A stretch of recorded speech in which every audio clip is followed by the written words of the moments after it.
अपना इंडिया का प्लेयर, अपना इंडिया का सब कुछ मार्केटाइजेशन नहीं हुआ है अच्छा से। जैसे कि आप अगर देखोगे एवोकाडो, इंस्टाग्राम में खोलोगे एवोकाडो देखे सारा एवोकाडो एक कदम कितना 90 रुपया, कीवी एक कदम कितना 80 रुपया। कीवी से ज़्यादा विटामिन सी मिलता है नींबू में जिसका दाम है 2 रुपया। एवोकाडो से अच्छा गुड कार्बोहाइड्रेट आपको बहुत सारा एप्पल वगैरह में मिल जाएगा। बट मार्केटिंग अच्छा हुआ फॉरेन का, इसलिए फॉरेन का जिम अभी मैं अगर मनोज फर्नांडेज होता तो मेरा मार्केटिंग ज़्यादा होता, मजूमदार है बोल के नहीं हो रहा है।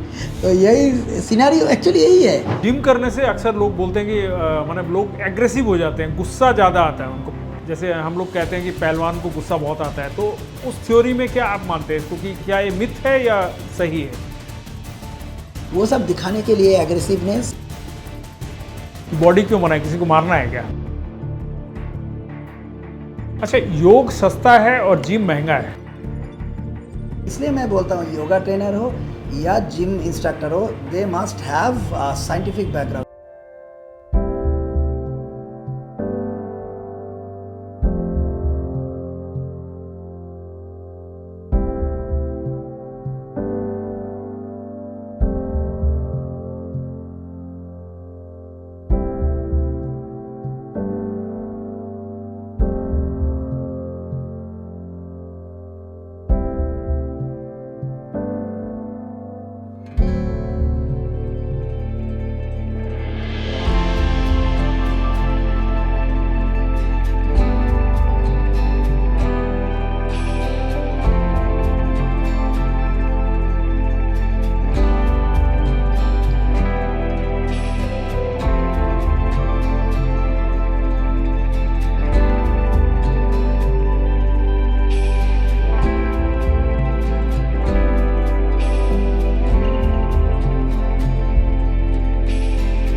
नमस्ते और स्वागत है आप सभी का खबर समय में।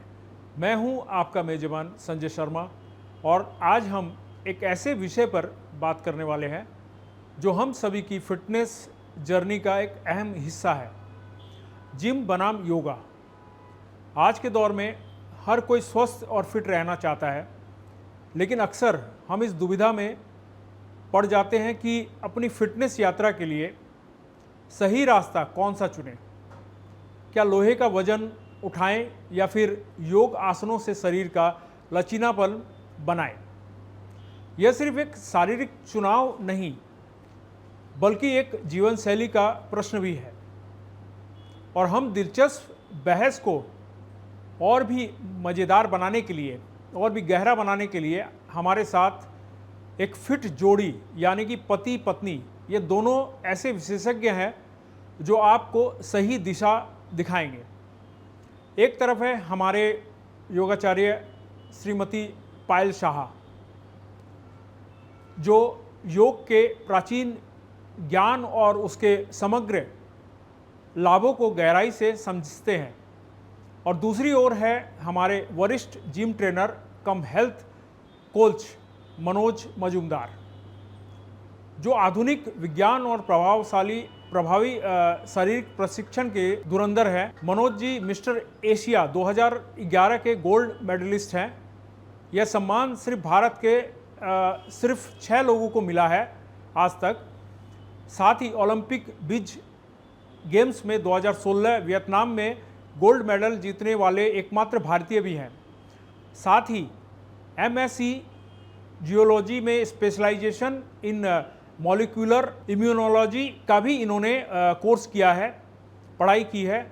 आज हम इन्हीं दोनों दिग्गजों से जानेंगे कि जिम और योग कैसे हमारे शरीर और मन को प्रभावित करते हैं, कौन किसके ज़्यादा उपयुक्त है और क्या इन दोनों को एक साथ अपनाना भी संभव है।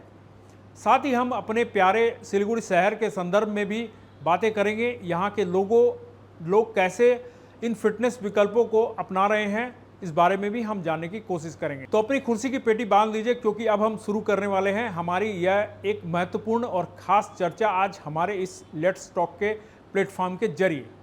तो आइए बात करते हैं हमारे जो विशेषज्ञ हमारे साथ हैं उनके साथ। तो जैसा हमने अभी इंट्रोडक्शन दिया आप लोगों के बारे में, दोनों के बारे में, तो सबसे पहले तो मैं जानना चाहूँगा कि आप बॉडी बिल्डिंग में महारत आपने हासिल की और ये योगा से है, आप दोनों मिले कैसे, शादी कैसे हुई आप लोगों की? दो अलग अलग चीज़ें हैं, योगा और बॉडी बिल्डिंग को अलग अलग माना जाता है।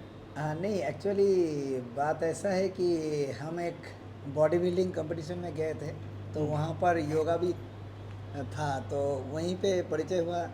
फिर जाके आगे जाके फैमिली से बातचीत किए, दोनों का इंटरेस्ट सेम है फिटनेस पे। पहले से प्लानिंग था क्या कि मैंने योगा इंस्ट्रक्टर बनेंगे तो वहाँ पर माने आप बॉडी बिल्डिंग का अगर जिम खोलेंगे तो वहाँ पर एक योगा इंस्ट्रक्टर की आवश्यकता होगी, तो पहले से आपने चूज कर लिया? नहीं, एक्चुअली ऐसा कोई बात नहीं है, क्योंकि मुझे कभी जिम खोलना या किसी को इंस्ट्रक्ट करना ये कभी इच्छा ही नहीं था कि मैं किसी को मुझे सिर्फ एक चीज़ था कि मुझे इंडिया का नाम वर्ल्ड लेवल में लेके जाना है, अचीवमेंट करना है, सीखना है बस।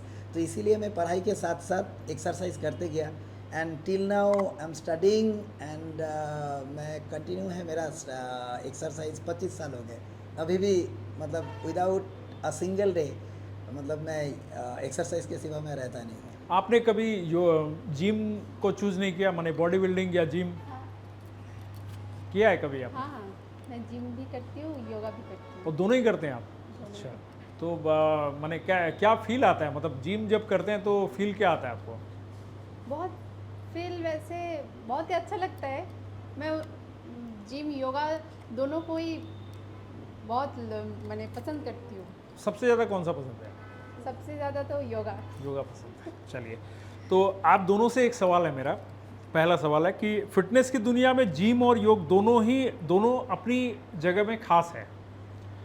आपकी नज़र में लोग आमतौर पर किन उम्मीदों के साथ इन पद्धतियों, माने इन दोनों जो थ्योरी है इनकी ओर रुख करते हैं, उन्हें अक्सर किन सामान्य गलतफहमियों का सामना करना पड़ता है, माने क्या मिसलीड होते हैं, कहाँ ये दोनों चीज़ों, माने कहाँ पर अगर योग के लिए जाते हैं तो कहाँ माने गलतफहमियाँ होती है? मिसकंसेप्शन ये होता है कि लोग हमेशा ये सोचते हैं जो ज़्यादा फ्लेक्सिबल होता है, जो ज़्यादा स्लिम होता है वही योगा कर सकते हैं। अच्छा। और दूसरे लोग योगा नहीं कर सकते, ये रॉन्ग है।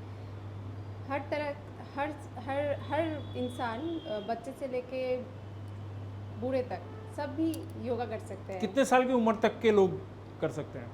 छोटे से 7-8, अभी तो और भी छोटे बच्चे को भी योगा और कराने के लिए भेज माने सकते उम्र हैं। दराज अगर देखें, अगर एजेड में कितने साल तक के लोग कर सकते हैं, माने एज क्या है, लिमिट? एज लिमिट वैसे तो कोई लिमिट नहीं है, 80-90 का भी अभी करते कर रहे हैं, कोई लिमिट नहीं है। योग हर किस्म का आदमी कर सकते हैं। आपके हिसाब से जिम का? जी, जिम एक्चुअली स्टार्टिंग एज अच्छा रहेगा। अगर मैं लिफ्टिंग का बात बोलूँ, वेट लिफ्टिंग, वो आप 7-8 साल से, मतलब 7-8 से अगर कोई ओलंपिक लिफ्टर बनना चाहे या कोई अच्छा अगर ऐसा कोई एथलेटिक परफॉर्मेंस के लिए, जो हमारा इंडिया में थोड़ा सा लैकिंग है, जो फुटबॉल खेलते हैं वो जिम ज़्यादा जाते नहीं, जो स्विमिंग करते हैं वो ज़्यादा जिम जाते नहीं हैं, या क्रिकेटर, अभी का जो ट्रेंडिंग है, अभी देखा जा रहा है कि सब जिम के ऊपर डिपेंडेंसी हो रहा है, क्योंकि without fitness they can't achieve their level best.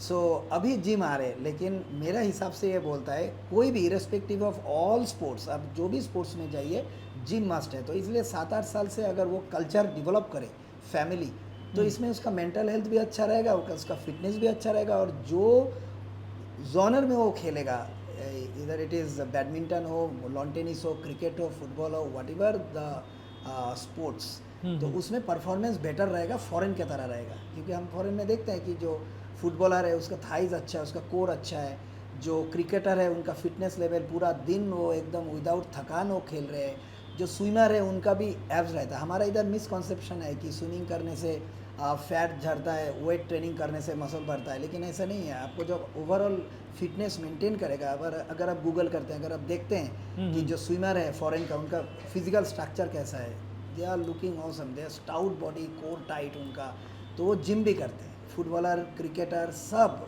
जो बैडमिंटन प्लेयर होते हैं वो सब करते हैं। तो इसलिए मेरा हिसाब बोलते हैं कि 7-8 साल से आप स्टार्ट कीजिए। एंड एज का कोई लिमिट नहीं। हम लोग अगर इंस्टाग्राम खोलते हैं या अगर कोई भी सोशल मीडिया हम स्क्रॉल करते हैं तो उधर हम देखते हैं कि 92 एज का कोई भी लेडी हो या मेल या फीमेल कोई भी हो वेट लिफ्ट कर रहा है, क्योंकि प्रोसेस ऑफ एजिंग में सार्कोपीनिया होता है, मसल लॉस। तो मसल लॉस को रोकने के लिए आपको वेट ट्रेनिंग करना ही पड़ेगा। इसका कोई अल्टरनेट नहीं है, कोई मेडिसिन नहीं है, कोई थेरापी नहीं है। You have to lift weight to strengthen your body. गलतफहमियाँ क्या होती है? अक्सर जो आपके पास भी आते होंगे लोग तो क्या बोलते हैं वो लोग? हाँ, गलत फहमियाँ तो रोज़ 24/7 फेस करते हैं कि कोई आता है ऐसा कोई हेल्दी मोटापा जो इनको बोलते हैं ओबेस पीपल आते हैं, तो दे आर थिंकिंग कि 1 मंथ करने से ही वेट कम हो जाएगा। दादा अभी तक रिजल्ट नहीं मिल रहा है, 15 दिन हुआ, 7 दिन हुआ, दादा रिजल्ट नहीं मिल रहा है, 6 पैक एब्स चाहिए उनको। कोई आके ऐसा बोलता है, दादा मेरे को एब्स नहीं चाहिए, सिर्फ पेट कम होने से हो जाएगा। बट दे आर मिसलीडिंग, क्योंकि एक तालाब से अगर आप एक ग्लास पानी निकलेंगे तो पूरा पानी नीचे होगा। ऐसा नहीं है कि सिर्फ वहाँ का पानी निकलेगा, तो total fat at a time जाता है। वो इधर इट में भी सबक्यूटेनियस फैट या आपका सेलुलाइट हो या विसरल फैट हो या बॉडी का कोलेस्टेरॉल हो, HDL हो, LDL हो, पूरा एक ही साथ कम होता है। तो ये मिसकंसेप्शन होता है कि पेट सिर्फ कमाना है, लेकिन पेट सिर्फ कमता नहीं है। आप हज़ारों क्रंचेस मार लीजिए, हज़ारों सीट अप मार लीजिए, यू नेवर गॉट मतलब हाँ, 6 पैक्स समझिए। या फ्लैट टमी। तो ये गलत का कॉन्सेप्शन है। जल्दी बॉडी चाहिए ये है। ट्रेडमिल में वॉकिंग सोचता है कि 10 मिनट 15 मिनट, अगर मैं बोलता हूँ कि 10 मिनट से ज़्यादा नहीं ट्रेडमिल करना है या मॉर्निंग वॉक में फ़ायदा है, तो वो लोग सोचता है कि नहीं ट्रेडमिल जिम में आएगा। कोई ऐसा भी होता है, सर मैं सिर्फ ट्रेडमिल करूँगा। तो ये बहुत एक मिसकंसेप्शन है, क्योंकि जब तक वॉकिंग ब्रिस्क वॉकिंग नहीं होगा, मतलब आप बोल सकते हैं बट आप गा नहीं सकते, या आप रनिंग नहीं करेंगे, आपका टारगेट हार्ट रेट जिसको MHR बोलते हैं, वो प्रोसेस मतलब एज के हिसाब से होता है। पकड़ लीजिए मेरा एज है अभी 40, तो मेरा MHR होगा 160। इसका एक अच्छा एक कैलकुलेशन है। तो 160 तक मेरा हार्ट बीट लेना पड़ेगा, तब जाके फैट बर्निंग स्टार्ट होगा। ऐसा नहीं कि आप पूरा दिन चलते रहे हो इसमें आपका ट्रेडमिल में। मतलब इसमें भी एक सब कुछ एक कैलकुलेटिव करना होगा Calculative है, आपको, तभी scientific जाके background। एक तरह का विज्ञान है। तो इसलिए मैं बोलता हूँ योगा ट्रेनर हो या जिम इंस्ट्रक्टर हो, they must have scientific background. Gym करने से अक्सर लोग बोलते हैं कि मतलब लोग एग्रेसिव हो जाते हैं, गुस्सा ज़्यादा आता है उनको। जैसे हम लोग कहते हैं कि पहलवान को गुस्सा बहुत आता है, तो उस थ्योरी में क्या आप मानते हैं इसको, कि क्या ये मिथ है या सही है ये? नहीं, ये तो मिथ ही है कि एक्सरसाइज हो या योगा हो, दोनों में ही आपका ऑक्सीजनेशन होता है, जो कि प्रीफ्रंटल लोब है अपना ब्रेन में, वहाँ पे ऑक्सीजनेशन ज़्यादा जाता है। आपका गाबा जो है, गामा एमाइनो ब्यूटेरिक एसिड, जो कि न्यूरोट्रांसमीटर है, उसका रिलीज़ होने से आपका स्वभाव शांत ही होगा। आपका काम, coolness, stress relief, pain relief, ये सब होता है। तो ऐसा नहीं कि जिम करने से या आपका इंडियन क्लब घुमाने से या कुश्ती करने से आपका एग्रेसिवनेस बढ़ता है। These are the part of sports. जो कि क्रिकेट खेलते हैं उसमें भी देखा जाता है कि एग्रेशन दिखता है, but they are very cool, they are मतलब प्रिटेंड करते हैं कि ये 6 लग गया, बट वो जब मारते हो शांत से, क्योंकि आप अगर रिएक्टिव हो जाते हैं तो आपका परफॉर्मेंस डाउन होगा। तो ऐसे जिम में भी ऐसा नहीं है। जिम, योगा जो भी आप करें, आप जितना, मैं तो इतना सोबर आदमियों से, स्पोर्ट्समैन से मिला हुआ हूँ, जब इंटरनेशनल जाता हूँ, दे आर इतना सोबर। सर एक photo, yes come and sit down. काई ग्रीन बोल के एक फेमस बॉडी बिल्डर है वर्ल्ड का, फिर आपका डैनियल जैक्सन है, फिर पिलिथ है। मैं सबके साथ मिला हुआ हूँ फॉरेन में। They are so polite, so cool. अगर आप फोटो, यस कम ब्रो, ऐसे करके कंधा में हाथ, उतना बड़ा बॉडी बिल्डर कंधा में हाथ रख के फ़ोटो खींचता है, तो they are very cool, very शांत होता है। वो सब दिखाने के लिए एग्रेसिवनेस। एंड यस, अगर sportsman they are using external substance, अगर एनहांसिंग कुछ परफॉर्मेंस एनहांसिंग सब्सटेंस, अगर स्टेरॉइड वगैरह यूज़ करेगा, तो यस, इसमें एग्रेशन बढ़ता है, उसमें गुस्सा आता है। उसमें गुस्सा आता है, क्योंकि वो टेस्टोस्टेरोन लेवल को इतना हाई कर देता है, तब गुस्सा ऑटोमेटिकली आता है। ये मैं देखा भी, मैं ऐसा भी देखा स्टेज में चेयर टूटाते हुए, फिर जो जजेस है उनको धमकी देना, ऐसे भी मेरा बिटर एक्सपीरियंस है। सेकंड हो गया, फर्स्ट नहीं हुआ बोल के मेडल फेंक दिया। बांग्लादेश में एक इंसिडेंट हुआ, काफ़ी वायरल हुआ ये। ट्रॉफी फेंक दिया, पैसा फेंक दिया। इंडिया में काफ़ी बार मैं देखा, वर्ल्ड लेवल में भी काफ़ी बार देखा। तो ये साइड इफ़ेक्ट होता है मेडिसिन का, जो कि मेंटल बैलेंस को थोड़ा ख़राब कर मैं एक बार एक बॉडी बिल्डर से मिला था, उसका नाम मुझे याद नहीं है, लेकिन हाँ उसकी बात मुझे ज़रूर याद है। उनसे मैंने पूछा था कि भाई हम लोग कॉमन भाषा में जैसे मिलते थे दोस्त यार में तो बात करते थे कि बॉडी क्यों बनाए, किसी को मारना है क्या? तो जब मैंने उससे ये सवाल किया था तो उनका जो जवाब था बहुत अलग था।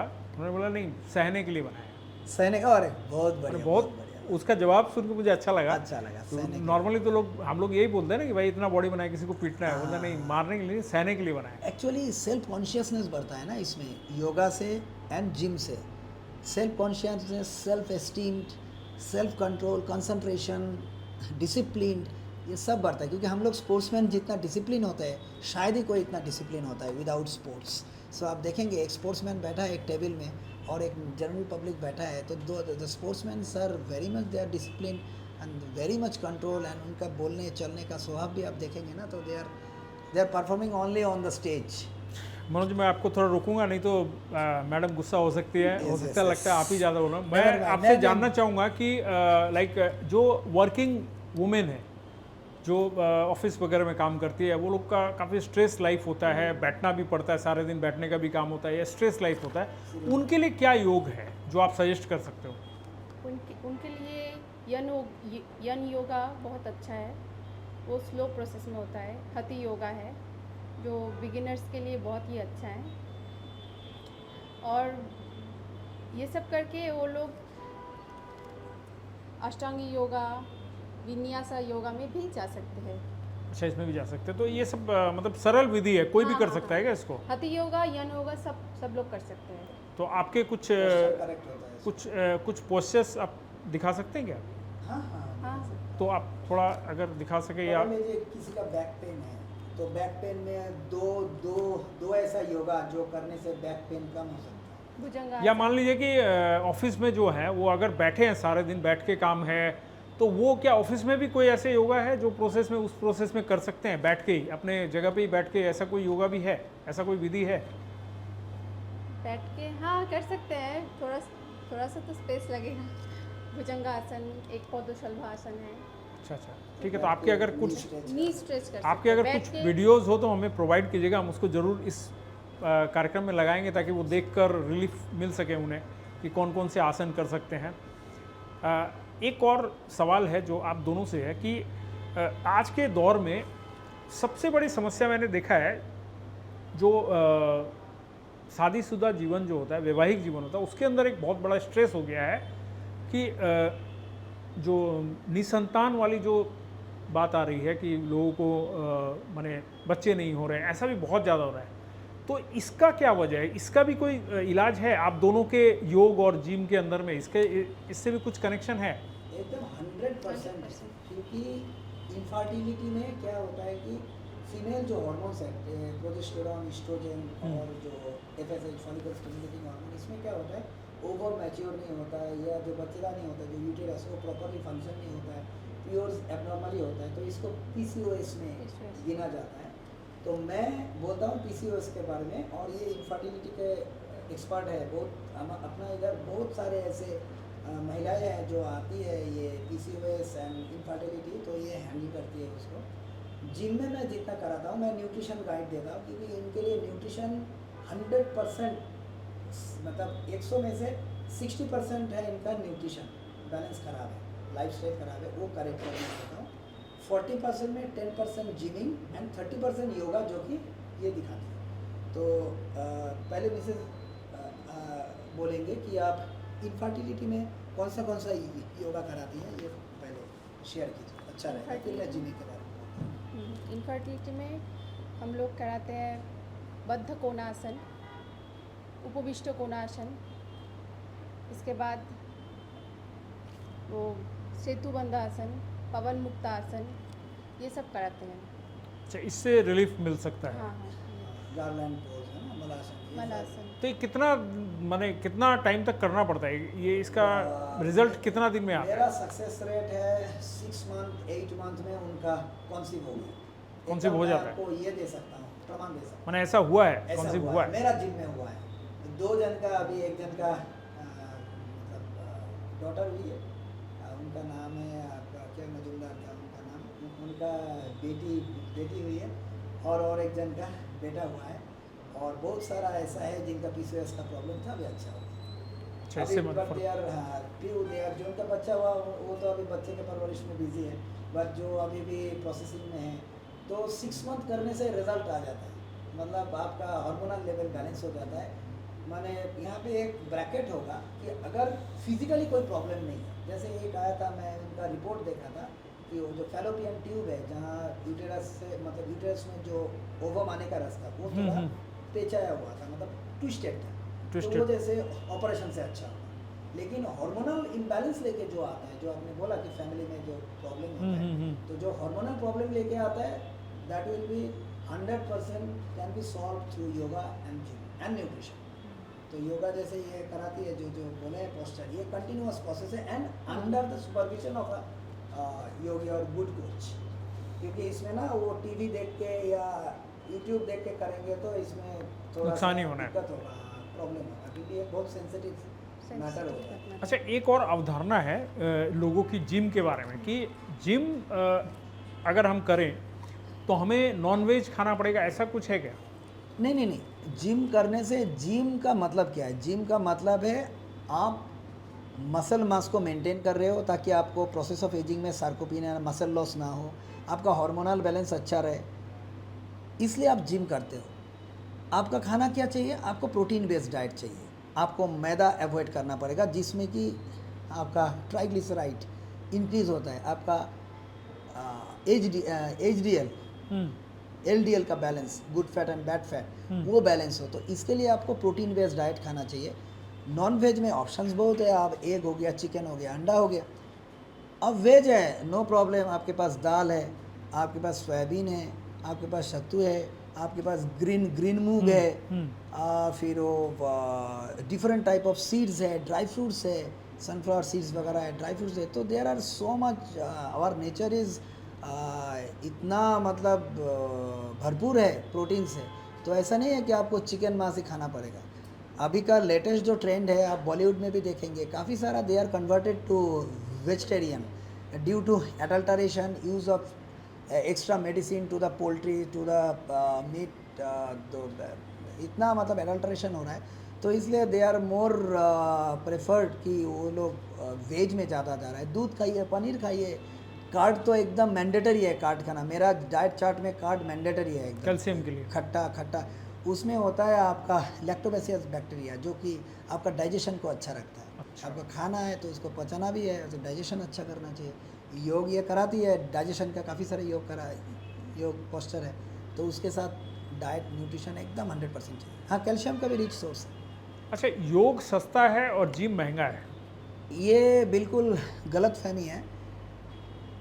आप अगर देखेंगे बहुत सारा आश्रम में, बहुत सारा एक अवधारणा फील्ड की में, बात कर रहा हूँ, मैं नहीं बोल रहा हूँ। लोग हाँ। बोलते हैं कि योग काफ़ी सस्ती सस्ता है। पड़ता है और जिम बहुत महंगा पड़ता हाँ, है। क्योंकि लोग क्या समझता है, मिसकंसेप्शन है, योग में इक्विपमेंट नहीं है, सो कॉल्ड सो कॉस्टली इक्विपमेंट।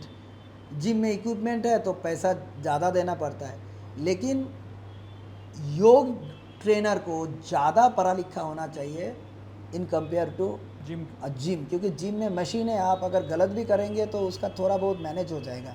लेकिन योग अगर आप पोस्चर गलत करेंगे, सांस जैसे इन्होंने बोला कि अष्टांग योगा में एकदम फिक्स्ड है, ब्रीथ लेना, एकदम आसन करना फिक्स्ड है, वो आप एकदम थ्योरी से बाहर नहीं जा सकते। So that would be control by a coach की, इसलिए मैं सोचता हूँ जिम से ज़्यादा योग का फीस ज़्यादा होना चाहिए, क्योंकि इसमें आपको कंटिन्यूअस एक ट्रेनर लगेगा, आपका पोस्चर और आपका ब्रीदिंग, आपका जो वो सांस लेने का जो तरीका, वो सब देखने के लिए ट्रेनर मस्ट।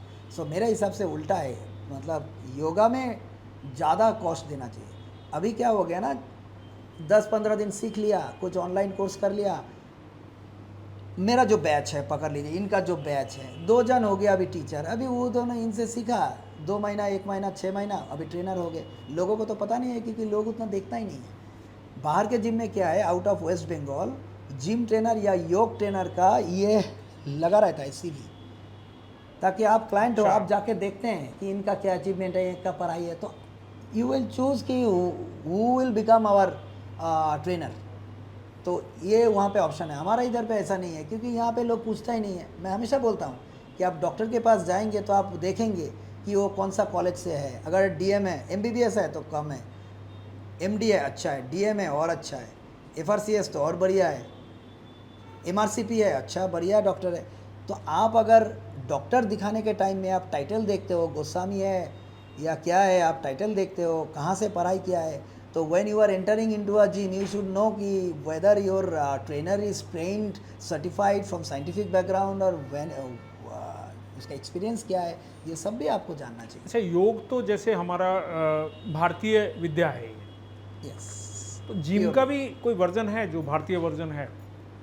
जिम का भी कोई कनेक्शन है? माने जिम की जो विद्या है, जिस तरह से हम एक्सरसाइज करते हैं, तो इसका भी कोई भारतीय वर्जन है? तो आप भारतीय वर्जन आपका जो इंडियन क्लब ट्रेनिंग मुकुर मुगुर, हनुमान दंड, जो कि वो ऐसे डिप्स हाँ, डाउन, हाँ। सूर्य नमस्कार का जो एक है ना योग में, आपका हाँ। जो भुजंगासन जो है, जो अपना बॉडी बिल्डिंग में या आपका जिम में यूज़ होता है, पुशअप्स जिसको बोलते हैं, प्लैंक, फॉरेन में हर किसी को मालूम है प्लैंक प्लैंक प्लैंक, दंडासन, ये नाम ही मालूम नहीं, ये इंडियन ओरिजिन है। और आपका हनुमान दंड ये भी इंडियन ओरिजिन है, पुशअप ये भी इंडियन ओरिजिन है। जो मुगुर घुराते हैं हम लोग, मुगुर इंडियन क्लब ट्रेनिंग, जिसके लिए मेरे को $500 मिला था यूएसए में सिखाने के लिए। तो ये इंडियन क्लब ट्रेनिंग जो है वो इंडियन है, प्योरली फ्रॉम इंडिया। मगर वो विद्या इतनी हाईलाइट क्यों नहीं हुई जिम के सामने? वो क्यों दब गई, आपको क्या लगता है? Actually glamour. अपना इंडिया का प्लेयर, अपना इंडिया का सब कुछ मार्केटाइजेशन नहीं हुआ है अच्छा से। जैसे कि आप अगर देखोगे एवोकाडो, इंस्टाग्राम में खोलोगे एवोकाडो देखे सारा, एवोकाडो एक कदम कितना 90 रुपया, कीवी एक कदम कितना 80 रुपया, कीवी से ज़्यादा विटामिन सी मिलता है नींबू में जिसका दाम है 2 रुपया। एवोकाडो से अच्छा गुड कार्बोहाइड्रेट आपको बहुत सारा एप्पल वगैरह में मिल जाएगा, बट मार्केटिंग अच्छा हुआ फॉरेन का, इसलिए फॉरेन का जिम नाम सुन के थोड़ा सा मैंने लगता है कुछ यस काम करेगा। अभी मैं अगर मनोज फर्नांडेज होता तो मेरा मार्केटिंग ज़्यादा होता, मजुमदार है बोल के नहीं हो रहा है। तो यही सिनेरियो एक्चुअली यही है। मेरा आर्नोल्ड क्लासिक यूएसए से, अरे बाप रे मनोज यूएसए से जीता, यही मैं जब इंडिया से जीता, वैल्यू ही नहीं है। मेरा हाइट छोटा है थोड़ा, ये मैं कम वेट का खिलाड़ी हूँ। तो एक बार गया था एक प्रोग्राम में, मेरा फेलिसिटेशन था, तो कैमरामैन ढूंढ रहा था, तब आप लोग मुझे पहचानता नहीं थे। फर्स्ट मेरा एशिया में जो गोल्ड मिला 2011 में, तो वो जब मैं आया तो सिलीगुड़ी का कोई भी ऐसे पेपर नहीं है जिसका फ्रंट पेज में नहीं था, ये कोई भी चैनल नहीं था जिसका फ्रंट पेज में ये नहीं था कि Manoj Majumdar got gold medal in Asiad after 1952। Parimal Roy जिनका देहांत हुआ, उनके बाद मुझे मिला गोल्ड मेडल 2011 में, 52 एंड 2011, इतना गैप में तो बहुत हाईलाइट हुआ था। तो बहुत सारा पूजा में मैंने कटिंग किया, रिबन कटिंग, दुर्गा पूजा, काली पूजा। तो एक में ऐसा हुआ तत्थ केंद्र में दीनबंधु मंच में मेरा फेलिसिटेशन था। सिलीगुड़ी का महानागरिक जो मेयर साहब थे तब मेरे को दिए थे। तो चैनल वाले ढूंढ रहे थे वेयर इज़ मनोज, तो सोचा बड़ा सारा कोई चेहरा आएगा बोल के, तो मैं एंट्री किया, कोट पहना हुआ था, तो गया। तो जब मैं सामने गया, आप मनोज हो, मतलब दे फील किशोर रहा यार ये मनोज है। तो मैं टी शर्ट उतार, जब टी शर्ट पहन के सामने गया तो दे आर टेकिंग अच्छा। तो ये अपना ड्रॉबैक्स है। वो सोचता है बाउंसर मतलब गुड कोच, अगर कोई नॉर्मल बंदा है वो अच्छा ट्रेनिंग पढ़ाई में अच्छा है तो they are not good coach.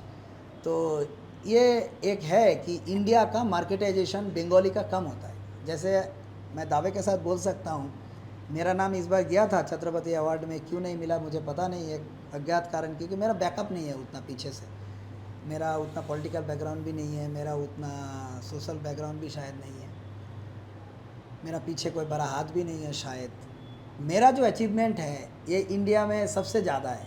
अगर कोई किसी को अगर अर्जुन अवार्ड मिलता है, किसी को अगर कुछ अवार्ड मिलता है खेल जगत में, अगर बॉडी बिल्डिंग का बात आएगा तो वो मेरा ही होगा, क्योंकि मेरे पास एशिया का मेडल है, मेरे पास ओलंपिक का मेडल है, मेरे पास आर्नोल्ड क्लासिक का मेडल है, मेरे पास यूनिवर्स का मेडल है।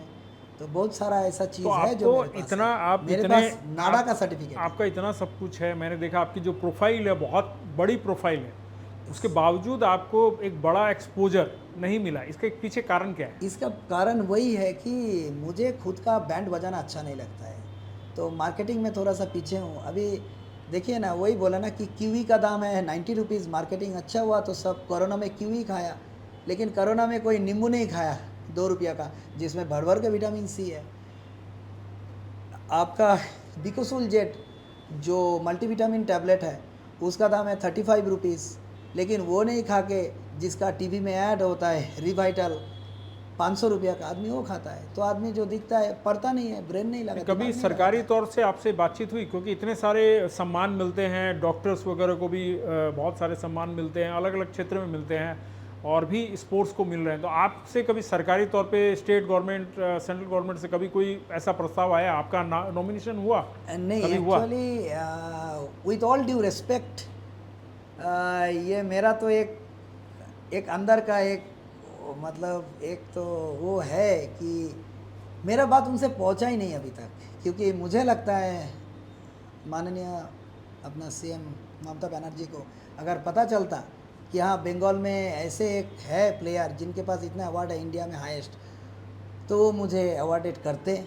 एंड अगर पीएम साहब को नरेंद्र मोदी जी जो फिटनेस के इतना वो है, मैं उनका बात बोलता हूँ, सबका साथ सबका विकास, जो योगा का मेन टर्म है, ये इनका जो प्रार्थना संगीत है उसमें बोला हुआ है, चलो सब मिलके भगवान के पास दुआ करते हैं। अब मतलब ये होने का अभी बोलेंगे, मैं बोलूँगा मिसेस को रिक्वेस्ट करूँगा वो प्रार्थना संगीत सुनाने के लिए, कितना अच्छा वो है। तो मुझे लगता है कि फिटनेस का डोज हर रोज़, जो मोदी जी का मेन टैगलाइन है फिटनेस का, वो इंटरनेशनल योगा डे किसे, तो वो फिटनेस के इतना वो मतलब लगा हुआ है उनका, वो खुद भी फिटनेस करते हैं। तो मेरा बात अगर उन तक पहुंचता तो मुझे 100% कन्फर्मेशन है कि अगर कोई नॉमिनेशन होता फिटनेस से या बॉडी बिल्डिंग से कुछ भी, तो वो मुझे ही मिलता। बट दुर्भाग्य यह है कि उन तक मेरा खबर ही पहुंचता नहीं है। आपने कभी पहुंचाने का चेष्टा नहीं किया? हाँ, मैंने ममता बनर्जी मैडम को मेरे को एक फैक्स नंबर मिला था, कभी एक बार मैंने दिया था, और राजू बिस्टर सर को मैंने मेरा प्रोफाइल फॉरवर्ड किया है शायद किसी ने, but till now I have got no result. काफ़ी दिन हो गए, वो काफ़ी दिन हो गए आई हैव गॉट। अच्छा मनोज जी, आप दोनों से एक सवाल है कि अगर मान लीजिए किसी के पास संसाधन की कमी हो, लाइक इंफ्रास्ट्रक्चर की कमी हो, फाइनेंस के तौर पे कमज़ोर हो, मगर वो स्वास्थ्य के प्रति थोड़ा जागरूक हो, तो उन्हें आप क्या संदेश देंगे, जिम करें या योगा करें? अच्छा, मतलब फिनेंशियली क्रंच और इंफ्रास्ट्रक्चर नहीं है, मतलब इक्विपमेंट्स नहीं है, इक्विपमेंट भी नहीं है, टाइम भी नहीं है, तो क्या Time भी करें, नहीं पैसे है। भी कम है, तो क्या करना चाहिए? हाँ, तो योगा के बारे में ये बोलेंगे मिसेस कि कौन सा योगा वो घर में कर सकते। योगा तो कर ही सकते हैं ऑनलाइन, थोड़ा दिन सीख के या कैसे भी करके थोड़ा सा सीख के थोड़ा पढ़ के।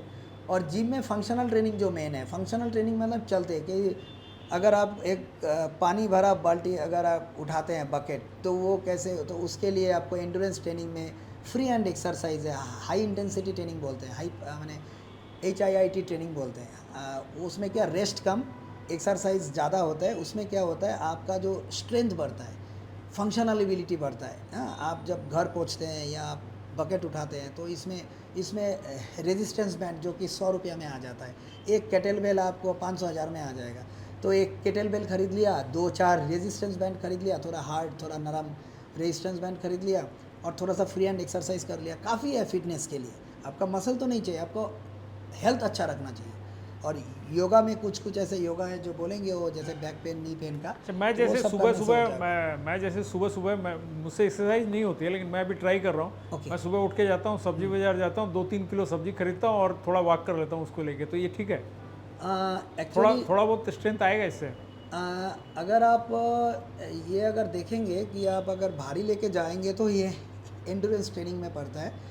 तो अब देखना आप कितना टाइम तक ले सकते हैं, बल्कि ऐसा नहीं करके आप अगर इसको डिफरेंट कर दें, मतलब आप अगर हार्ट रेट को मैक्सिमम हार्ट MHR को मेंटेन करते हुए अगर आप वॉकिंग करते हैं, brisk walking, not normal walking कि ये टहल लिया, टहलने से कभी भी फैट नहीं जाएगा, टहलने से कभी भी फिटनेस नहीं आएगा, सिर्फ आपको फ्री ऑक्सीजन मिल रहा है, इट्स ओके। नहीं, मुझे मसल्स गेन करना है क्योंकि मेरा क्या बोलते हैं उसको, बॉडी से loss जो होता है, मसल sarcopenia। लॉस्ट हो रहे हैं। हाँ, तो इसके लिए आपको रेजिस्टेंस ट्रेनिंग ही करना पड़ेगा।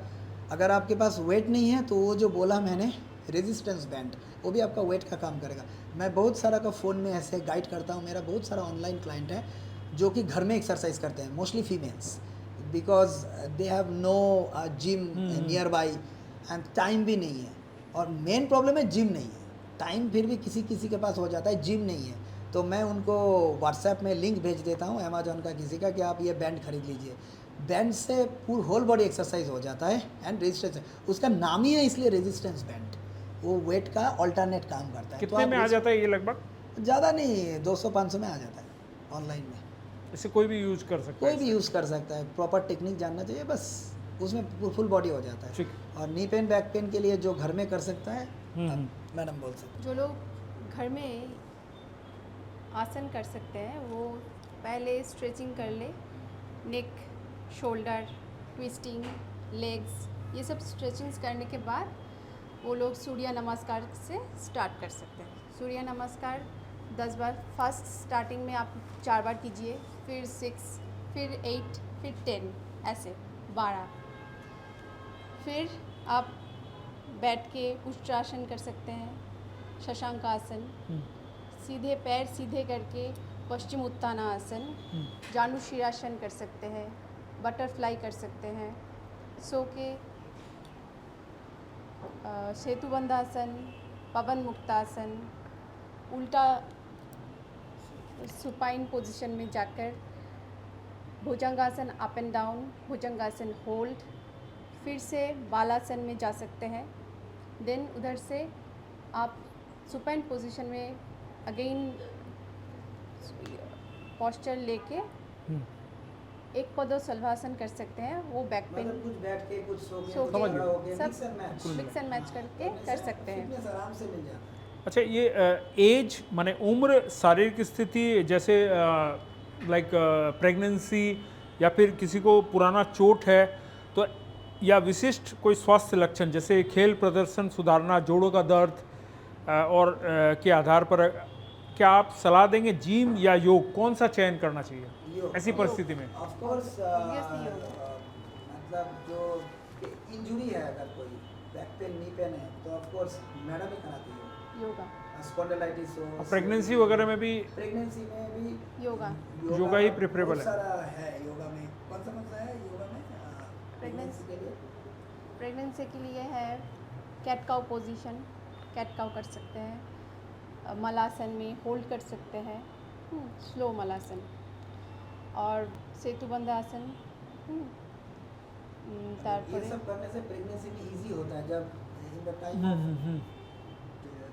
Delivery. Time of delivery easy होता है। और भी बहुत सारे आसन हैं ऐसे। आसन और एक्सरसाइज भी कर सकते हैं, स्लो स्क्वाटिंग, लेकिन कोई क्रंच एब्डोमिनल का नहीं करेंगे। फॉरेन में तो बहुत सारे करते हैं, क्योंकि फॉरेन में जो डॉक्टर होते हैं ना, वो थोड़ा मतलब कंबाइंड प्रोसेस फॉलो करते हैं, क्योंकि फॉरेन में सीजर बेबी कम होता है, वहाँ पे नेचुरल प्रोसेस से बेबी बर्थ ज़्यादा होता है। अच्छा, इसलिए ऐसा भी foreign कोई में तो vital आप लोगों ने ऐसा भी कोई सिस्टम बनाया है जिसमें कि जिम और योगा दोनों पंच हो एक साथ, मतलब जिम भी है। कर रहे हैं, योगा भी कर रहे मेरा हैं? जिम में बहुत कराते बहुत हैं है। हम। बोथ है। जनरल ट्रेनिंग हो या पर्सनल ट्रेनिंग हो, क्योंकि दोनों ही करना पड़ेगा। जब जिम में कोई अंदर आता है तो उसका स्ट्रेचिंग में हम लोग योगा रखते योगा हैं। रखते ओके। हैं। इसमें इन्होंने जैसे मेरे को सजेस्ट किया कि आप नी चेस्ट मतलब पवन मुक्तासन, वो हम डाइजेशन के लिए कराते हैं। फिर सुपाइन पोस्चर में सो के मरकटासन, उसमें बैक अच्छा होता है। तो ये सब हम स्टार्टिंग में कराते हैं। ये सब करा के उसके बाद वेट ट्रेनिंग में जाते हैं, फिर ये सजेस्ट करते हैं प्राणायाम करना। तो इसमें क्या होता है, बॉडी रिलीज हो जाता है, पूरा कूलिंग डाउन Cool होता है, down हो नींद जाता अच्छा आता है। तो हम हॉलिस्टिक अप्रोच में बोला ना कि हम दोनों मिलके क्या करते हैं ना, कंबाइन इफेक्ट ज़्यादा पसंद करते हैं, क्योंकि सिर्फ जिम करने से नहीं होगा, होगा। सिर्फ योगा करने से भी नहीं होगा।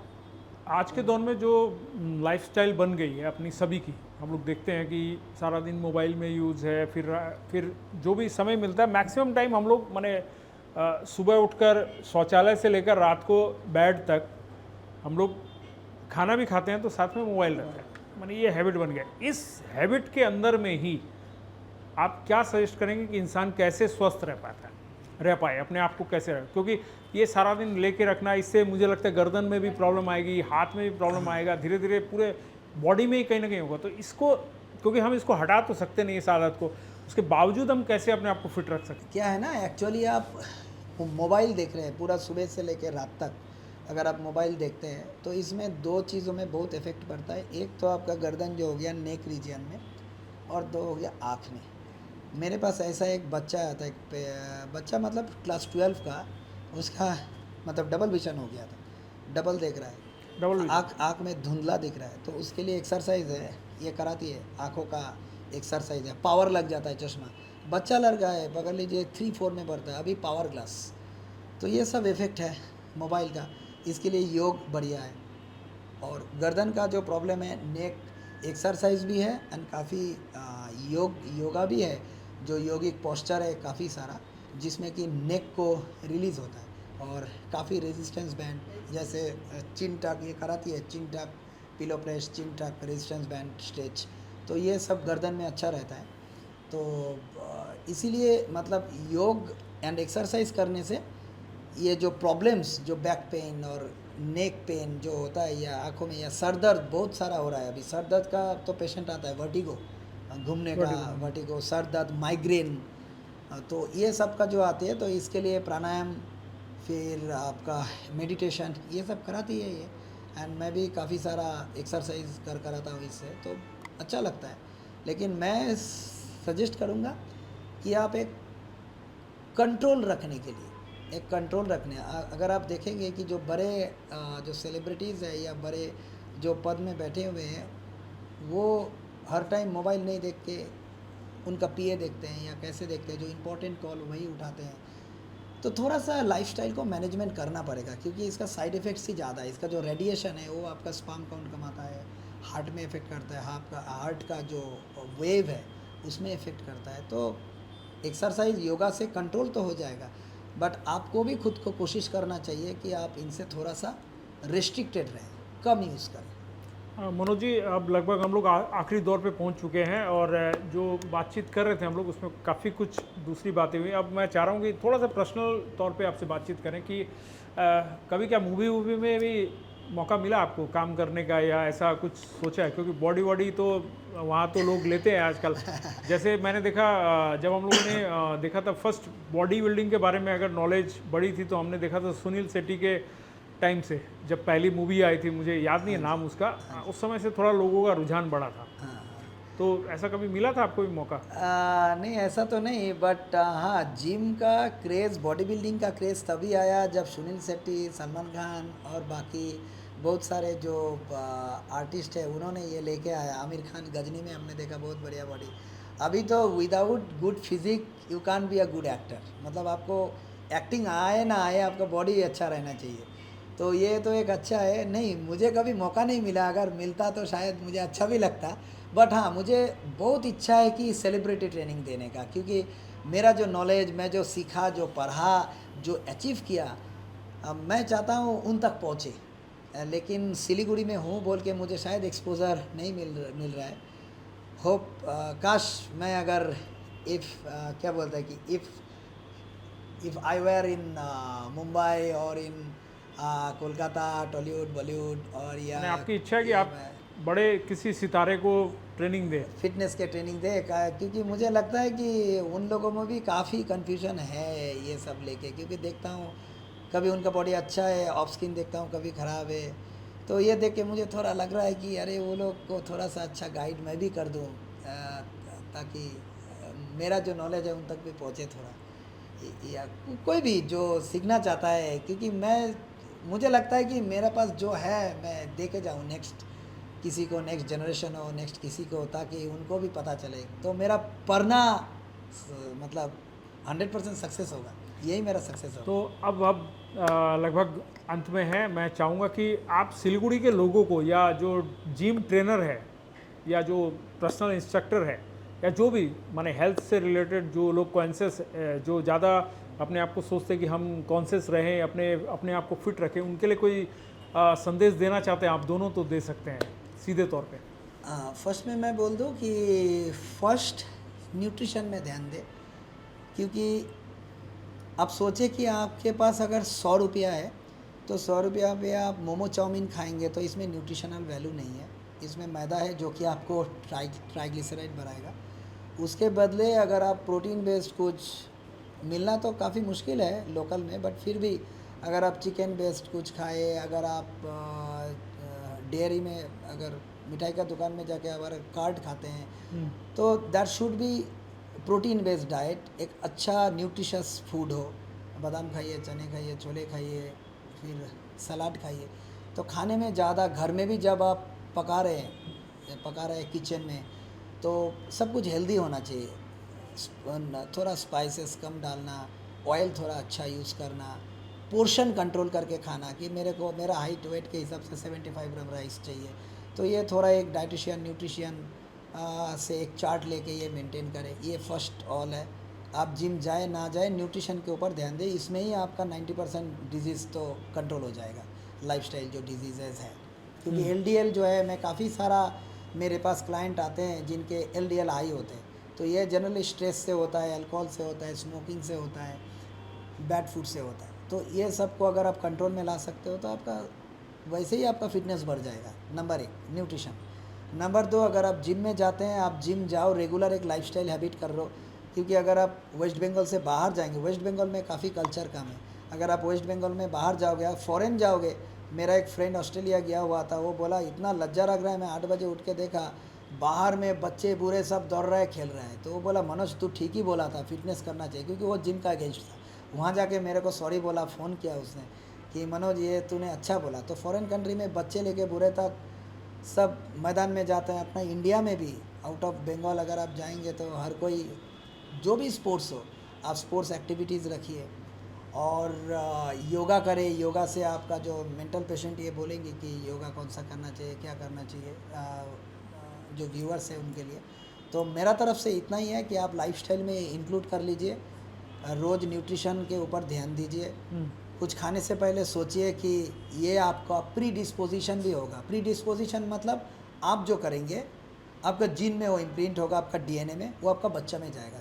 तो मैं अभी दारू पी रहा हूँ तो ये मेरा बच्चे में भी जाएगा। मैं अभी स्मोक कर रहा हूँ, मैं अभी बैड खाना खा रहा हूँ, मैं लेट नाइट पार्टी कर रहा हूँ, तो that will be pre dispose on my genetic material and that will be by default चला जाएगा, बाय डिफ़ॉल्ट चला जाएगा।